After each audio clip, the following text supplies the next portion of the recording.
By the time he'd reached the other side of the park, he was more alert and more confused, and the pulsing in his cervical spine wasn't painless any longer. He knew 6 things. The name of the current president, what his mother's face looked like, though he couldn't recall her name or even the sound of her voice, that he could play the piano and fly a helicopter, that he was 37 years old, and that he needed to get to a hospital. Outside those facts, the world and his place in it wasn't so much hidden as printed in a foreign nomenclature beyond his comprehension. He could sense the truth hovering on the outskirts of consciousness, but it lay just out of reach. He walked up a quiet residential street, studying every car he passed. Did one of them belong to him? The houses that faced each other were pristine, freshly painted with perfect little squares of bright grass framed by picket fences, and each household name stenciled in white block letters on the side of a black mailbox. In almost every backyard, he saw a vibrant garden bursting not only with flowers but vegetables and fruit. All the colors so pure and vivid. Midway through the second block, he winced. The exertion of walking had drawn a deep breath out of him, the pain in his left side stopping him in his tracks. Removing his jacket, he pulled his Oxford out of his waistline, unbuttoned the shirt, and opened it.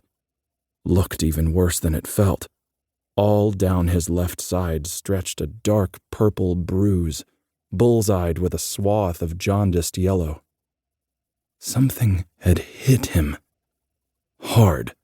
He ran his hand lightly over the surface of his skull.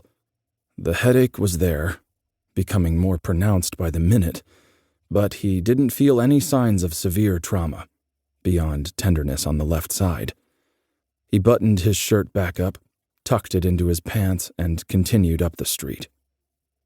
The blaring conclusion was that he'd been involved in some sort of accident. Maybe a car, maybe a fall, maybe he'd been attacked. That could explain why he carried no wallet. He should go to the police first thing.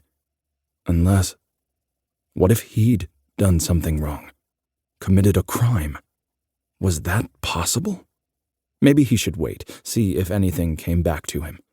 Though nothing about this town struck him as remotely familiar, he realized as he stumbled up the street that he was reading the name on every mailbox.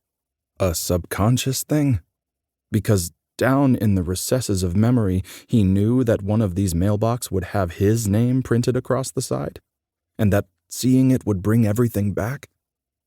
The buildings of downtown lifted above the pines several blocks ahead, and he could hear, for the first time, the noise of cars in motion, distant voices, the hum of ventilation systems. He froze in the middle of the street, involuntarily cocking his head. He was staring at a mailbox that belonged to a red and green 2-story Victorian. Staring at the name on the side of it. His pulse beginning to accelerate, although he didn't understand why.